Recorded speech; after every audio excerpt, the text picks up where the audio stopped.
Italy. രാത്രി. തല തിരിച്ചുവെച്ച കുരിശിന് മുൻപിൽ കറുത്ത മെഴുകുതിരികൾ കത്തിയെരിയുന്നു. അശുദ്ധ രക്തം നിറച്ച പൂജാപാത്രങ്ങൾ ഉയർത്തി കറുത്ത കോട്ട് ധരിച്ച പുരോഹിതൻ ചില മന്ത്രണങ്ങൾ ഉരുവിടുന്നു. കർമ്മം പൂർത്തിയാകുന്നത് കാത്തിരിക്കുകയായിരുന്നു കാഴ്ചക്കാരായ സ്ത്രീ പുരുഷന്മാർ. അവരെ സംബന്ധിച്ചിടത്തോളം പ്രധാനപ്പെട്ട കർമ്മം അതിനുശേഷമാണ് നടക്കാൻ പോകുന്നത്. കർമ്മിയുമായുള്ള പരസ്യമായ ലൈംഗിക ബന്ധം. അനുഷ്ഠാനങ്ങൾക്ക് ഏറ്റവും ഫലസിദ്ധി കൈവരുന്നത് അതോടെയാണെന്നാണ് അവരുടെ വിശ്വാസം. കർമ്മങ്ങൾ അനുഷ്ഠിക്കുന്ന ആ വൈദികന്റെ പേര് കേൾക്കണം. ബെർത്താലോ ലോംഗോ.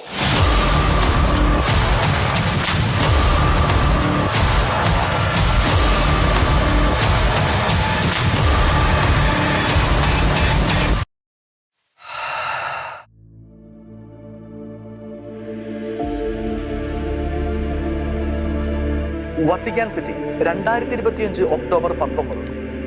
ലയോ 14 പാപ്പ 7 വിശുദ്ധരെ കൂടി ആഗോള കത്തോലിക്ക സഭയ്ക്ക് സമർപ്പിച്ച ദിവസം. സെന്റ് പീറ്റേഴ്സ് ബസിലിക്കായുടെ പുറം ഭിത്തികളിൽ അന്നേ ദിവസം അവർ 7 പേരുടെയും ചിത്രങ്ങൾ പ്രദർശിപ്പിച്ചിരുന്നു. Maria Troncatti, Vincenza Maria Poloni, Jose Gregorio Hernandez, Mother Maria Carmen റെൻഡിലസ്,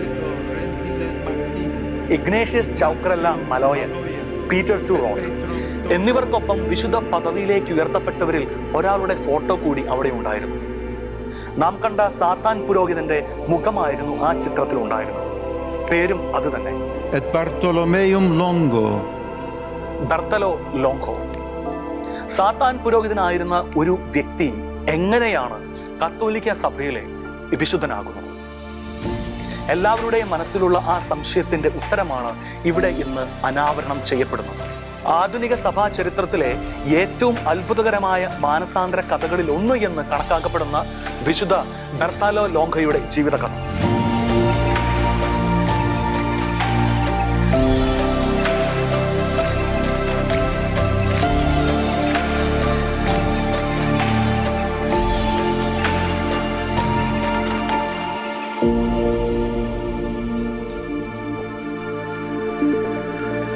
അക്കത്തോലിക്ക വിശ്വാസത്തിൽ നിന്ന് കത്തോലിക്ക വിശ്വാസത്തിലേക്ക് കടന്നു വരികയും പിന്നീട് വിശുദ്ധ പദം വരെ എത്തുകയും ചെയ്ത അനേകം വ്യക്തികളുണ്ട്. എഡിത്ത് സ്റ്റെയിനെയും ജോൺ ഹെൻറി ന്യൂമാനെയും പോലെയുള്ളവർ ഉദാഹരണങ്ങളാണ്. പക്ഷേ അത്തരം കഥകളിൽ നിന്നെല്ലാം വ്യത്യസ്തമാണ് വിശുദ്ധ ബെർത്തലോ ലോംഗോയുടെ ജീവിത ചരിത്രം. ചാരത്തിൽ നിന്നുയർന്ന ഫീനിക്സ് പക്ഷിയെ ഓർമ്മിപ്പിക്കുന്ന വിധത്തിലുള്ളതാണ് വിശുദ്ധന്റെ അത്ഭുത മാനസാന്തരവും പരിണാമവും.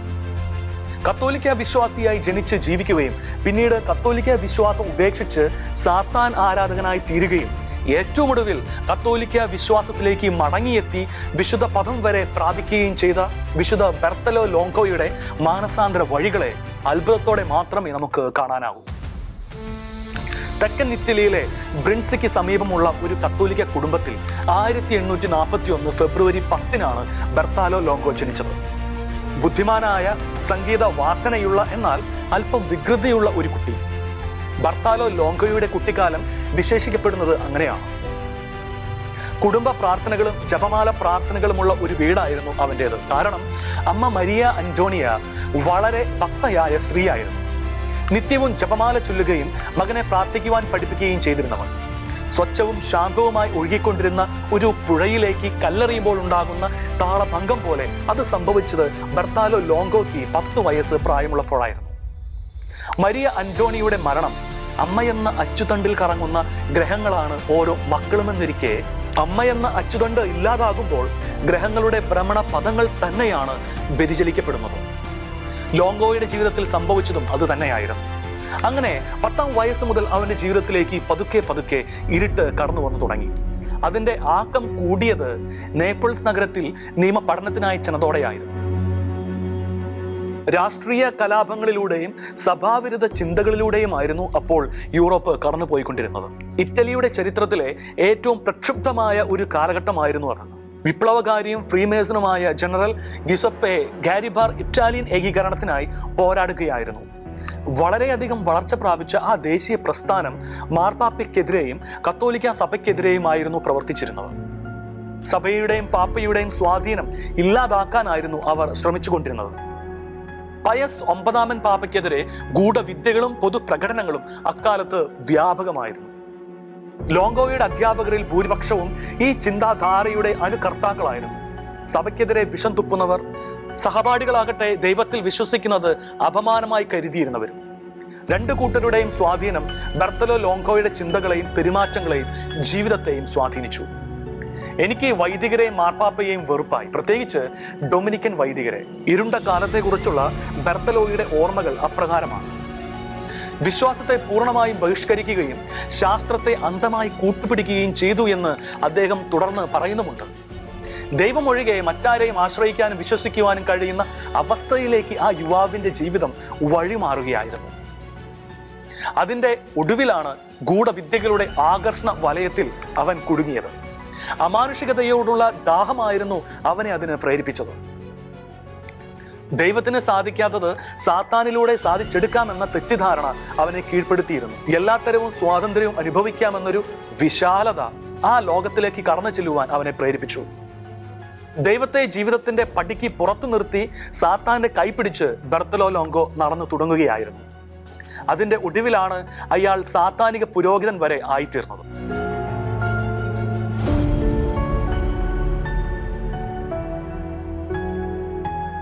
ഒരു കത്തോലിക്ക പുരോഹിതൻ വിശുദ്ധ കുർബാന അർപ്പിക്കുന്ന അത്രയും കരുതലോടും ജാഗ്രതയോടും കൂടി അയാൾ സാത്താന് ബലിയർപ്പിക്കാൻ ആരംഭിച്ചു.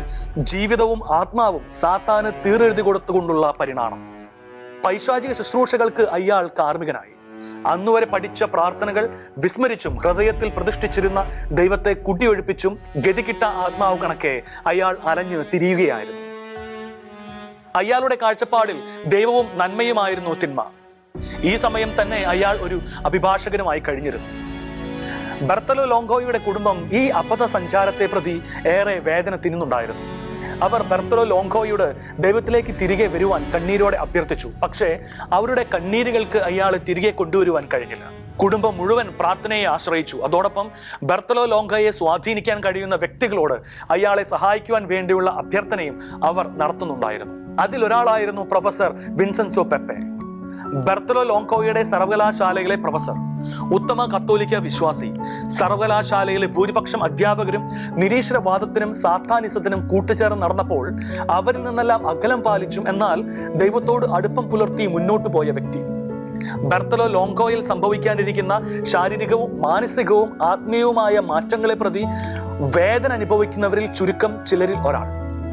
ഇങ്ങനെയൊരു ജീവിതം നയിച്ച് നിനക്ക് ഭ്രാന്താശുപത്രിയിൽ പോകുവാനും അവിടെ കിടന്ന് മരിക്കുവാനുമാണോ ആഗ്രഹം? ശപിക്കപ്പെടുവാനാണോ നിന്റെ ആഗ്രഹം? ധാർമ്മിക രോഷത്തോടെ പ്രൊഫസർ പെപ്പെ ചോദിച്ചു. ബർത്തലോ ലോങ്കോ അപ്പോഴേക്കും ശാരീരികമായും വളരെ ദുർബലനായി കഴിഞ്ഞിരുന്നു. ആത്മാവിന്റെ ശക്തി ചോരുമ്പോൾ ശരീരത്തിലും പ്രതിഫലിച്ചതാവാം അതിന് കാരണം. തൊലിയും അസ്ഥിയുമായി ചുരുങ്ങിയ ശരീരം, 2 ഭ്രാന്തൻ കണ്ണുകൾ, തകർന്ന ഞരമ്പുകൾ, പൈശാചികതയെ ഓർമ്മിപ്പിക്കുന്നതായി മാറി അദ്ദേഹത്തിന്റെ ബാഹ്യരൂപം. മുഖം മനസ്സിന്റെ കണ്ണാടി എന്ന് പറയുന്നത് എത്രയോ സത്യം. ജീവിതകാലം മുഴുവൻ അനുഗമിക്കുവാൻ വിധിക്കപ്പെട്ടതുപോലെയുള്ള ഉദരരോഗവും ലോങ്കോയെ പിടികൂടി. സാത്താനിക പുരോഹിതനായി ജീവിക്കുമ്പോൾ ആ മനസ്സ് നിറയെ ശൂന്യതയും ഇരുട്ടുമായിരുന്നു. നിരാശയും ഭയവുമായിരുന്നു. ഉന്മാദത്തോളം എത്തുന്ന അവസ്ഥയിലായിരുന്നു. ശാരീരികാരോഗ്യം പൂർണ്ണമായും തകരാറിലായി. പേടി സ്വപ്നങ്ങൾ നിരന്തരം വേട്ടയാടി തുടങ്ങി. മാനസികവും വൈകാരികവുമായ പീഡനങ്ങൾ തുടർ കഥകളായി. നിനക്ക് എങ്ങനെയാണ് നിന്റെ ആത്മാവിനെ നിത്യനാശത്തിൽപ്പെടുത്തുവാൻ കഴിയുന്നത്? നീ കത്തോലിക്ക വിശ്വാസത്തിലേക്ക് തിരികെ വരൂ. സാത്താന് സ്വന്തമാകാതെ ദൈവത്തിന് സ്വന്തമാകും, സ്വർഗത്തിന് അർഹനാകും. താൻ ഏതോ അഗാധഗർത്തത്തിൽ പെട്ടുകിടക്കുകയാണെന്ന് ഇതിനകം ബർത്തലോയ്ക്ക് തോന്നി തുടങ്ങിയിരുന്നു. നിലയില്ലാ കയത്തിൽ താൻ മുങ്ങിത്താണുകൊണ്ടിരിക്കുകയാണെന്നും അറിയാമായിരുന്നു. പക്ഷേ രക്ഷപ്പെടുവാൻ കഴിയുന്നില്ല. കൈകാലുകൾ കുഴഞ്ഞു പോവുകയാണ്. തീരം കാണുന്നില്ല. എവിടെയാണ് തീരം? അപ്പോഴാണ് ഒരു കര തെളിഞ്ഞു കാണുന്നത്. ആ തീരത്ത് നിന്നിരുന്നത് പ്രൊഫസർ പെപ്പയായിരുന്നു. ആ സമയം തന്നെയാണ് മരിച്ചുപോയ പിതാവ് ദൈവത്തിലേക്ക് തിരികെ വരൂ എന്ന് തന്നോട് അപേക്ഷിക്കുന്ന സ്വപ്ന ദർശനം ഉണ്ടായത്. പതുക്കെ പതുക്കെ ആ മനസ്സ് ചാഞ്ചാടി തുടങ്ങി. നടന്നുകൊണ്ടിരിക്കുന്ന വഴികളെ അയാൾക്ക് സംശയമായി തുടങ്ങി. താൻ എന്തൊക്കെയോ നഷ്ടപ്പെടുത്തുകയാണ് ബർത്തലോ ലോങ്കോയ്ക്ക് തീർച്ചയായി. പ്രൊഫസറുടെ തുടർച്ചയായ വാക്കുകൾ ബർത്തലോ ലോങ്കോയെ പതുക്കെ പതുക്കെ സ്പർശിച്ച് തുടങ്ങുകയായിരുന്നു. അതിന്റെ തുടർച്ചയായി പ്രൊഫസർ പെപ്പയെ ഡൊമിനിക്കൻ സഭാംഗമായ ഫാദർ ആൽബർട്ടിന്റെ അടുക്കലേക്ക് ബർത്തലോ ലോങ്കോയെ അയച്ചു. ബെർത്തലോ ലോങ്കോയെ സത്യവിശ്വാസത്തിലേക്ക് തിരികെ കൊണ്ടുവരുവാനുള്ള ശ്രമം പിന്നീട് ഫാദർ ആൽബർട്ട് ഏറ്റെടുക്കുകയായിരുന്നു. 3 ആഴ്ച നീണ്ടുനിന്ന സംഭാഷണങ്ങൾ. അതിന്റെ ഒടുവിൽ ബെർത്തലോ ലോങ്കോ ഒരു കാര്യം സമ്മതിച്ചു: സാത്താനിക ജീവിതത്തിൽ നിന്ന് പിന്തിരിയാം. ആ ദിനം സ്വർഗത്തിൽ സന്തോഷത്തിന്റെ നിമിഷമായിരുന്നു.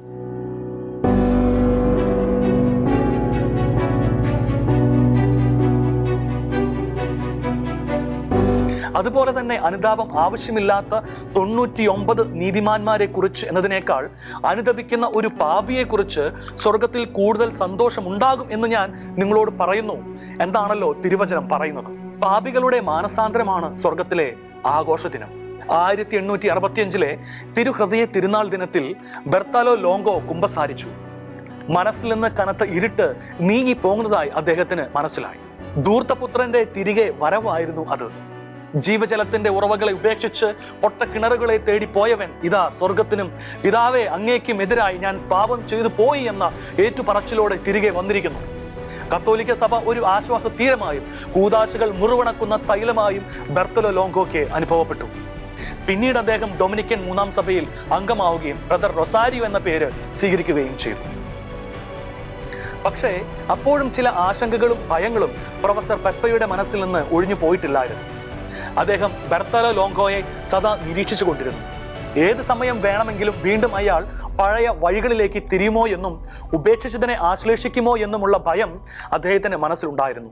അതുകൊണ്ട് ബെർത്താലോ ലോങ്കോയുടെ മാനസാന്തരം സ്ഥിരമാണോ എന്ന് ഉറപ്പിക്കുവാൻ അദ്ദേഹത്തെ തനിക്കൊപ്പം താമസിപ്പിക്കുക വരെ ചെയ്തു.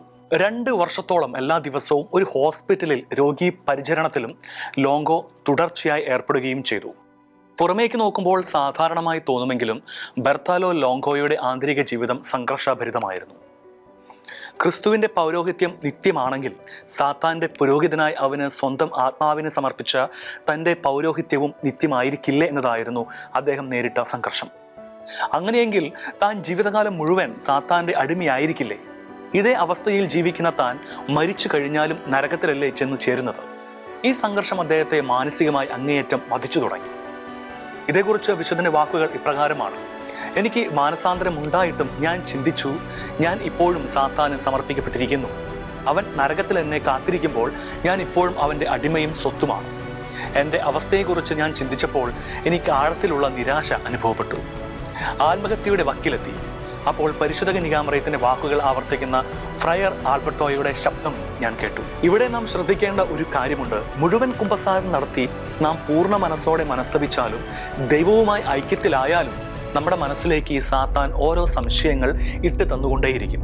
നാം കുമ്പസാരിച്ചത് ശരിയായില്ല, നമ്മുടെ പാപങ്ങൾ ദൈവം പൊറുത്തിട്ടില്ല, ഇങ്ങനെ പലതും. ഇത് സാത്താന്റെ കെണിയാണ്. പലരും ഈ കെണിയിൽ പെട്ടുപോകും. ബെർത്തലോ ലോങ്കോയും ഈ കെണിയിൽ പെട്ടുപോയിരുന്നു. അതുകൊണ്ടാണ് അദ്ദേഹത്തിന്റെ മനസ്സ് നിരാശയുടെ ആഴങ്ങളിലേക്ക് വീണുപോയത്.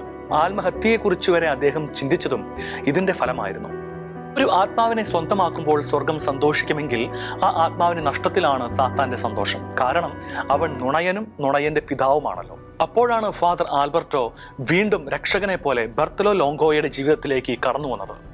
പരിശുദ്ധ അമ്മ വിശുദ്ധ ഡൊമിനിക്കിന് നൽകിയ വാഗ്ദാനമായിരുന്നു ഫാദർ ആൽബർട്ട് ലോങ്കോയെ ഓർമ്മിപ്പിച്ചത്. ജപമാല ഭക്തി പ്രചരിപ്പിക്കുന്നവരുടെ ആത്മാക്കൾ രക്ഷപ്പെടുമെന്നും അവർ സ്വർഗത്തിൽ എത്തിച്ചേരുമെന്നുമായിരുന്നു ആ ഓർമ്മപ്പെടുത്തൽ. പരിശുദ്ധ അമ്മയിലേക്ക് ഒരു തീർത്ഥയാത്ര പോലെയുള്ള ബെർത്തലോ ലോങ്കോയുടെ ജീവിതം അവിടെ ആരംഭിക്കുകയായിരുന്നു. ജപമാല കയ്യിലേന്തി സ്വർഗത്തിലേക്കുള്ള ഗോവണിപ്പടികൾ ബെർത്തലോ ലോങ്കോ കയറി തുടങ്ങുകയായിരുന്നു. മുട്ടിമേൽ വീണ് ഞാൻ പറഞ്ഞു, ജപമാല ഭക്തി പ്രചരിപ്പിക്കുന്നവർ രക്ഷപ്പെടും എന്ന നിന്റെ വാക്ക് സത്യമാണെങ്കിൽ ഞാൻ രക്ഷ പ്രാപിക്കും. കാരണം ജപമാല ഭക്തി പ്രചരിപ്പിക്കാതെ ഞാൻ ഈ ലോകം വിട്ടുപോവില്ല എന്നായിരുന്നു അതേക്കുറിച്ച് ബെർത്തലോ ലോങ്കോയുടെ വാക്കുകൾ. ജപമാലയുടെ അപ്പസ്തോലൻ എന്ന പേര് ബെർത്തലോ ലോങ്കോയ്ക്ക് ലഭിക്കുവാൻ കാരണമായതും അദ്ദേഹത്തിന്റെ തീവ്രമായ ജപമാല ഭക്തിയായിരുന്നു. വിശുദ്ധ ബെർത്തലോ ലോങ്കോയുടെ ജീവിതവുമായി ഏറെ ബന്ധപ്പെട്ടിരിക്കുന്ന ഒരു സ്ഥലമാണ് പോംപൈ. ജപമാല കേന്ദ്രീകൃതമായ വിശുദ്ധീകരണത്തിലൂടെ വിശുദ്ധന്റെ ജീവിതം നവീകരിക്കപ്പെടുന്നതിൽ പ്രധാന പങ്കു വഹിച്ചത് എന്നതാണ് പോംപോയുടെ പ്രാധാന്യം. പരിശുദ്ധ ജപമാല രാജ്ഞിയുടെ നാമത്തിലുള്ള ആഗോള സഭയിലെ ഏറ്റവും പ്രസിദ്ധമായ തീർത്ഥാടന കേന്ദ്രമാണ് ഇന്ന് ഇറ്റലിയിലെ പോംപൈ മരിയൻ ദേവാലയം. ലയോ 14 പാപ്പ തൻ്റെ പേപ്പസിയുടെ 1-ാം വാർഷികം പ്രമാണിച്ച് പോംപയിലെത്തിയത് സമീപകാലത്തെ സവിശേഷമായ വാർത്തയായിരുന്നുവല്ലോ. ആദിമകാലം മുതൽ പോംപൈ ക്രൈസ്തവ വിശ്വാസത്തിന്റെ ഈറ്റിലമായിരുന്നുവെങ്കിലും ആളുകൾ ക്രമേണ വിശ്വാസ ജീവിതത്തിൽ നിന്ന് അകന്നു പോവുകയും ആത്മീയ മാന്ദ്യം അനുഭവിക്കുകയും ചെയ്യുന്നവരായിരുന്നു. അനേക തരത്തിലുള്ള മൂല്യച്യുതികളിലൂടെ വിശ്വാസി സമൂഹം കടന്നു പോകുന്ന സമയത്തായിരുന്നു ഇവിടുത്തെ ഇടവക ദേവാലയത്തിൽ പ്രാർത്ഥന നിരതനായിരുന്ന ബെർത്തലോ ലോങ്കോയുടെ കാതുകളിൽ പോംപോയെ രക്ഷിക്കുവാൻ നീ ജപമാലയെക്കുറിച്ച് പ്രസംഗിക്കുക എന്ന ശബ്ദം മുഴങ്ങിയത്. ബെർത്തലോ ലോങ്കോ ജപമാലയെക്കുറിച്ചുള്ള നിരന്തരമായ പ്രഭാഷണങ്ങളിൽ ഏർപ്പെട്ടു തുടങ്ങിയത് ഇപ്രകാരമുള്ള ദൈവിക സ്വരത്തിന്റെ പശ്ചാത്തലത്തിലായിരുന്നു. പോംപൈ നിവാസികൾക്ക് ജപമാലയെക്കുറിച്ചുള്ള വേണ്ടത്ര അറിവ് ഉണ്ടായിരുന്നില്ല. അതുകൊണ്ട് ജപമാല ചൊല്ലുവാൻ അവരെ പഠിപ്പിക്കുന്നത് മുതൽക്കുള്ള കാര്യങ്ങൾ ബെർത്തലോ ലോങ്കോയ്ക്ക് ഏറ്റെടുക്കേണ്ടി വന്നു. 1873 പോംപയിൽ അദ്ദേഹത്തിന്റെ നേതൃത്വത്തിലാണ് ജപമാല രാജ്ഞിയുടെ തിരുനാൾ ആചരണം ആരംഭിച്ചത്. ഇന്നത്തെ പ്രശസ്തമായ basilica of our lady of the most holy rosary നിർമ്മിച്ചത് ബെർത്തലോ ലോങ്കയായിരുന്നു. നേപ്പിൾസിൽ നിന്നും കൊണ്ടുവന്ന ജപമാല രാജ്ഞിയുടെ ചിത്രം 1875 അദ്ദേഹം വികാരിയച്ഛന്റെ അനുവാദത്തോടെ പോംപൈ ഇടവക ദേവാലയത്തിൽ പ്രതിഷ്ഠിച്ചു. അതോടെ ആളുകൾ ജപമാല രാജ്ഞിയോട് ഭക്തിയുള്ളവരായി മാറി. ജപമാല ഭക്തിയിൽ ആഴപ്പെട്ട ഒരു ആത്മീയ സമൂഹം അവിടെ രൂപമെടുത്തു. ആത്മീയമായി മാത്രമല്ല, അനേകർക്ക് ലൗകികമായ അനുഗ്രഹങ്ങൾ ലഭിക്കുവാനും പോംപൈ മാതാവിനോടുള്ള വണക്കം ഇടയാക്കി. നിരവധിയായ രോഗസൗഖ്യങ്ങൾ ഉണ്ടായി. അതിൽ പ്രധാനപ്പെട്ടതായിരുന്നു ഫോർത്തുണ അഗ്രിലി എന്ന 12-കാരിക്ക് ലഭിച്ച അത്ഭുതകരമായ രോഗസൗഖ്യം. മരണാസന്നയായ പെൺകുട്ടിയായിരുന്നു അവൾ. പക്ഷേ അവളും മാതാപിതാക്കളും മാതാവിനെ മുൻപിലെത്തി പ്രാർത്ഥിക്കുകയും ജപമാല ചൊല്ലുകയും ചെയ്തു. അതിന്റെ ഒടുവിൽ പരിശുദ്ധ അമ്മ തന്നെ പെൺകുട്ടിക്ക് പ്രത്യക്ഷപ്പെട്ട് രോഗസൗഖ്യം നൽകി അനുഗ്രഹിക്കുകയായിരുന്നു. ഉണ്ണീശോയെ കൈയിലേന്തി ഒരു ഉയർന്ന പീഠത്തിൽ ഇരുന്നു കൊണ്ടായിരുന്നു പരിശുദ്ധ കന്യകാമറിയം ദർശനം നൽകിയത്. 1891 പോംപോയിലെ ബസിലിക്ക ദേവാലയത്തിന്റെ പുനഃപ്രതിഷ്ഠ നടന്നപ്പോൾ ഫോർത്തുണയ്ക്ക് പ്രത്യക്ഷപ്പെട്ട മാതാവിന്റെ രൂപമാണ് പ്രതിഷ്ഠിച്ചത്. ദേവാലയത്തിന് പുറമെ അനാഥാലയങ്ങൾ, സ്കൂളുകൾ എന്നിവയും ലോങ്കോയുടെ ശ്രമഫലമായി പോംപോയുടെ മണ്ണിൽ ഉയർന്നു വന്നു. കുറ്റവാളികളുടെ കുട്ടികൾക്ക് മെച്ചപ്പെട്ട ജീവിതം നയിക്കുന്നതിനും തൊഴിൽ അവസരം സൃഷ്ടിക്കുന്നതിനുമായി പ്രിന്റ് ഷോപ്പും സാങ്കേതിക സ്കൂളുകളും ലോങ്കോ ആരംഭിച്ചു. ജപമാലയെക്കുറിച്ച് പുസ്തകങ്ങളും പ്രാർത്ഥനകളും നൊവേനകളും രചിച്ചു. ജപമാലയുടെ ഭക്തനായ ലയോ 13 പാപ്പയുടെ സുഹൃത്തു വരെയായി തീരുവാൻ ബെർത്തലോ ലോങ്കോയ്ക്ക് സാധിച്ചു. പാപ്പയുടെ നിർദ്ദേശപ്രകാരമാണ് ബെർത്തലോ പ്രഭിയും വിധവയുമായ മരിയാന ഡി ഫുസ്കോയെ വിവാഹം കഴിച്ചത്. എന്നാൽ ആ ദാമ്പത്യ ജീവിതം പോലും പ്രത്യേകതയുള്ളതായിരുന്നു. ആത്മീയമായുള്ള വിവാഹമായിരുന്നു അവരുടേത്. അതൊരിക്കലും ശാരീരിക ആവശ്യങ്ങൾക്ക് വേണ്ടിയുള്ള വിവാഹമായിരുന്നില്ല. പിന്നീട് ഇരുവരും ചേർന്നാണ് ജപമാല സഖ്യങ്ങൾക്ക് നേതൃത്വം നൽകിയത്. കൂടാതെ നിരവധിയായ ചാരിറ്റി പ്രവർത്തനങ്ങളിലും ഏർപ്പെട്ടു. 1902 1903 സമാധാനത്തിനുള്ള നൊബേൽ സമ്മാനങ്ങൾക്ക് പോലും ബെർത്തലോ ലോങ്കോ നാമനിർദ്ദേശം ചെയ്യപ്പെട്ടിട്ടുണ്ട്. 1906 തങ്ങളുടെ സ്വത്ത് മുഴുവൻ പോംപൈ മാതാവിന്റെ നാമത്തിലുള്ള ദേവാലയത്തിന് എഴുതി കൊടുക്കുകയാണ് ആ ദമ്പതികൾ ചെയ്തത്. ജപമാല കേന്ദ്രീകൃതമായ ഭക്തിയും പ്രചരണവുമായിരുന്നു ലോങ്കോയുടെ ജീവിതം മുഴുവൻ.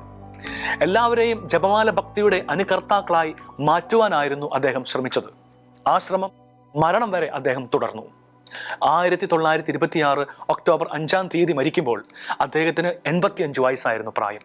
ബെർത്താലോ ലോങ്കോയുടെ ഭൗതിക ദേഹം അടക്കം ചെയ്തിരിക്കുന്നത് പോംപോയിലെ ജപമാല രാജ്ഞിയുടെ ബസിലിക്ക ദേവാലയത്തിന്റെ അൾത്താരയ്ക്ക് താഴെയാണ്. ആഗോള കത്തോലിക്ക സഭയിലെ വിശുദ്ധരായ അഴുകാത്തവരുടെ പട്ടികയിൽ ഒരാളാണ് വിശുദ്ധ ബെർത്തലോ ലോങ്കോ. ലോങ്കോയുടെ ആത്മീയ രചനകൾ പിൽക്കാലത്ത് ദൈവശാസ്ത്രജ്ഞന്മാരുടെ പഠനങ്ങൾക്ക് വിധേയമായി. അദ്ദേഹത്തിന്റെ വിശുദ്ധ ജീവിതത്തിലേക്ക് വെളിച്ചം വീശുന്നവയായിരുന്നു അവ ഓരോന്നും. 1947 ഫെബ്രുവരി 28 ലോങ്കോയുടെ നാമകരണ നടപടികൾ ഔദ്യോഗികമായി തുടക്കം കുറിക്കപ്പെടുകയും ദൈവദാസൻ എന്ന വിശേഷണം നൽകുകയും ചെയ്തു.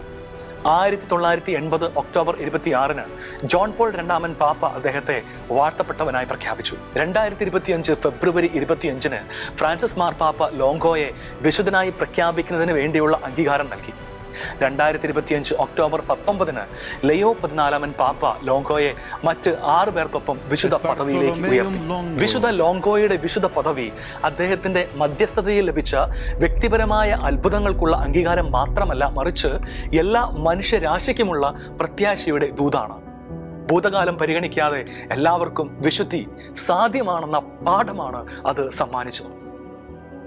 മനുഷ്യ ഹൃദയത്തിന്റെ ഇരുണ്ട കോണുകളിലേക്ക് പോലും ദൈവിക കാരുണ്യം എത്തിച്ചേരുമെന്ന് സന്തോഷവും ദൈവത്തിന്റെ സ്നേഹവും ശാശ്വതവും അത് കുറവുകളിലേക്ക് പോലും ഇറങ്ങി ചെല്ലുമെന്ന പ്രതീക്ഷയും ദൈവകൃപയ്ക്ക് ആഴമേറിയ മുറിവുകളെ പോലും കാരുണ്യത്തിന്റെയും സമാധാനത്തിന്റെയും സ്പർശം കൊണ്ട് സൗഖ്യപ്പെടുത്താനാവുമെന്ന സത്യവുമാണ്. വിശുദ്ധ ബെർത്തലോ ലോങ്കോയുടെ ജപമാല ഭക്തി പിൽക്കാലത്ത് കത്തോലിക്ക സഭയെയും സഭയ്ക്ക് നേതൃത്വം നൽകിയ മാർപ്പാപ്പമാരെയും ആഴമായി സ്വാധീനിച്ചിട്ടുണ്ട്.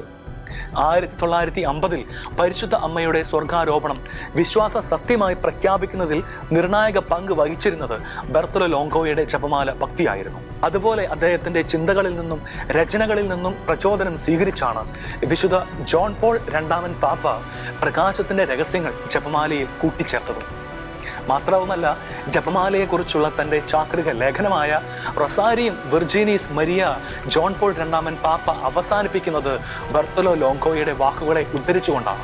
ആ വാക്കുകൾ ഇപ്രകാരമായിരുന്നു: മറിയത്തിന്റെ വാഴ്ത്തപ്പെട്ട ജപമാലയെ, ദൈവത്തോട് ഞങ്ങളെ ഐക്യപ്പെടുത്തുന്ന മാധുര്യമുള്ള ചങ്ങലയെ, മാലാഖമാരോട് ഞങ്ങളെ ഒന്നിപ്പിക്കുന്ന സ്നേഹ ബന്ധനമേ, നരകത്തിന്റെ അക്രമങ്ങൾക്കെതിരെയുള്ള രക്ഷയുടെ ഗോപുരമേ, ഞങ്ങളുടെ കപ്പൽ ഛേദങ്ങളിൽ സുരക്ഷിതമായ തുറമുഖമേ, ഞങ്ങൾ നിന്നെ ഒരിക്കലും വിട്ട് പിരിയുകയില്ല. മരണത്തിന്റെ മണിക്കൂറിൽ നീ ഞങ്ങളുടെ ആശ്വാസമായിരിക്കും. ജീവൻ കടന്നു പോകുമ്പോൾ ഞങ്ങളുടെ അവസാന ചുംബനം നിനക്കുള്ളതായിരിക്കും. പോംപോയിലെ ജപമാല റാണി, ഏറ്റവും പ്രിയപ്പെട്ട അമ്മേ, പാപികളുടെ സങ്കേതമേ, പീഡിതരുടെ പരമോത്കൃഷ്ട ആശ്വാസമേ, ഞങ്ങളുടെ അവസാന വാക്ക് മധുരിക്കുന്ന നിന്റെ നാമമായിരിക്കും. നീ എല്ലായിടത്തും വാഴ്ത്തപ്പെടട്ടെ, ഇന്നും എപ്പോഴും സ്വർഗത്തിലും ഭൂമിയിലും. അതുപോലെ ബെർത്തലോ ലോങ്കോയെ വാഴ്ത്തപ്പെട്ടവനായി പ്രഖ്യാപിച്ചതും ജോൺ പോൾ രണ്ടാമൻ പാപ്പയായിരുന്നു. പ്രസ്തുത ചടങ്ങിൽ പാപ്പ പറഞ്ഞത് ഇപ്രകാരമായിരുന്നു: ജപമാല കയ്യിൽ പിടിച്ചുകൊണ്ട് വാഴ്ത്തപ്പെട്ട ബെർത്തലോ ലോങ്കോ നമ്മൾ ഓരോരുത്തരോടും പറയുന്നു, ഏറ്റവും പരിശുദ്ധ ജപമാല രാജ്ഞിയിലുള്ള നിങ്ങളുടെ വിശ്വാസത്തെ ഉണർത്തൂ. ധന്യയായ പരിശുദ്ധ അമ്മേ, അങ്ങേക്ക് ഞാൻ എന്നെ സമർപ്പിക്കുന്നു. എൻ്റെ മുഴുവൻ ക്ലേശങ്ങളും മുഴുവൻ ശരണവും മുഴുവൻ പ്രതീക്ഷയും അങ്ങാകുന്നു. വിശുദ്ധ ബെർത്തലോ ലോങ്കോയുടെ മാനസാന്തര വഴികളിൽ പ്രകാശം വിതറി നിൽക്കുന്ന ഒരാളാണ് യൗസപിതാവ്. പരിശുദ്ധ അമ്മയോടുള്ള വണക്കവും ഭക്തിയും എത്രത്തോളം ബെർത്തലോ ലോങ്കോയെ മാനസാന്തര വഴികളിലൂടെ നയിച്ചോ, അതിനൊപ്പം തന്നെ പ്രധാനപ്പെട്ടതായിരുന്നു വിശുദ്ധ യൗസപിതാവിനോടുള്ള ഭക്തിയും പ്രാർത്ഥനയും. തൻ്റെ മാനസാന്തരത്തിൽ യൗസപിതാവിനോടുള്ള ഭക്തി നിർണായക പങ്ക് വഹിച്ചിരുന്നുവെന്ന് വിശുദ്ധൻ തന്നെ രേഖപ്പെടുത്തിയിട്ടുണ്ട്. യൗസപിതാവിനോടുള്ള ലുത്തിനിയായിലെ പിശാചുക്കളുടെ പരിഭ്രമമേ എന്ന പ്രാർത്ഥനയാണ് വിശുദ്ധന്റെ ജീവിതത്തെ തന്നെ അടിമുടി മാറ്റിമറിച്ചത്. പലതരത്തിലുള്ള അത്ഭുത മാനസാന്തരങ്ങൾ നാം ഇതിനകം കണ്ടിട്ടുണ്ട്. എന്നാൽ അങ്ങേയറ്റം ദൈവത്തോട് തിന്മ ചെയ്ത് എല്ലാ രീതിയിലും സാത്താനോട് കൂട്ടുചേർന്ന് സാത്താന്റെ പുരോഹിതൻ വരെയായിത്തീർന്നു അവിടെ നിന്ന് ജീവിതത്തിന്റെ റിവേഴ്സ് ഗിയറിൽ കാര്യങ്ങൾ തിരികെ കൊണ്ടുവന്ന് ഒടുവിൽ വിശുദ്ധ പദവി വരെ എത്തിച്ചേർന്ന ജീവിതങ്ങൾ അപൂർവങ്ങളിൽ അപൂർവമാണ്. ഇവിടെയാണ് വിശുദ്ധ ബെർത്തലോ ലോങ്കോയുടെ അത്ഭുത മാനസാന്തരം നമുക്ക് പ്രതീക്ഷയും പ്രത്യാശയുമായി തീരുന്നത്. കാരണം എത്ര കഠിന പാപിയാണെങ്കിലും തന്നിലേക്ക് പൂർണ്ണ മനസ്സോടെ വരുന്ന ഒരാളെയും ദൈവം തള്ളിക്കളയുന്നില്ല. കടും ചുമപ്പായ നമ്മുടെ പാപങ്ങളെ പോലും തൂമഞ്ഞു പോലെയാക്കി മാറ്റുവാൻ ദൈവത്തിന് കഴിയും. പക്ഷേ നാം ദൈവത്തിലേക്ക് തിരിയണം, ദൈവത്തിൻ്റെ കരുണയിൽ ആശ്രയിക്കണം. എന്നാൽ നമ്മൾ ഭൂരിപക്ഷവും ചെയ്യുന്നത് നാളെ നാളെ എന്ന മട്ടിൽ നമ്മുടെ മാനസാന്തരം നീട്ടിക്കൊണ്ടു പോവുകയാണ്. നാളെ നാളെ നീളെ നീളെ എന്നാണല്ലോ ചൊല്ല്. ദൈവത്തിലേക്ക് തിരിയുവാൻ ഇനിയും വൈകാതിരിക്കുക. എത്ര തീക്ഷ്ണമായി നാം ദൈവത്തെ വിട്ടു പിരിഞ്ഞോ അതിൻ്റെ ഇരട്ടി തീവ്രതയോടെ ദൈവത്തിലേക്ക് തിരികെ ചെല്ലുക. ഓരോ മാനസാന്തരവും നമ്മോട് പറയുന്നത് മാനസാന്തരപ്പെടുവിൻ, സ്വർഗരാജ്യം സമീപിച്ചിരിക്കുന്നു എന്ന് തന്നെയാണ്. നല്ല രീതിയിൽ ജീവിക്കുന്നുവെന്ന് അവകാശപ്പെടുമ്പോഴും നമ്മുടെ ജീവിതത്തിൻ്റെ പല ഭാഗവും നമുക്ക് മാത്രമറിയാവുന്ന ഇരുട്ട് മൂടിക്കിടക്കുന്നവയാണ്. അവയ്ക്ക് മീതെ ദൈവത്തിൻ്റെ പ്രകാശമാകുന്ന മാനസാന്തരം കടന്നു വരട്ടെ എന്ന് നമുക്ക് ആഗ്രഹിക്കുകയും പ്രാർത്ഥിക്കുകയും ചെയ്യാം. ഓരോ മാനസാന്തര കഥയും നമ്മുടെ കൂടുതലായ മാനസാന്തരത്തിന് കാരണമാവുകയും ചെയ്യട്ടെ. മറ്റൊരു അത്ഭുത മാനസാന്തര കഥയുമായി നമുക്ക് അടുത്തയാഴ്ച വീണ്ടും കണ്ടുമുട്ടാം.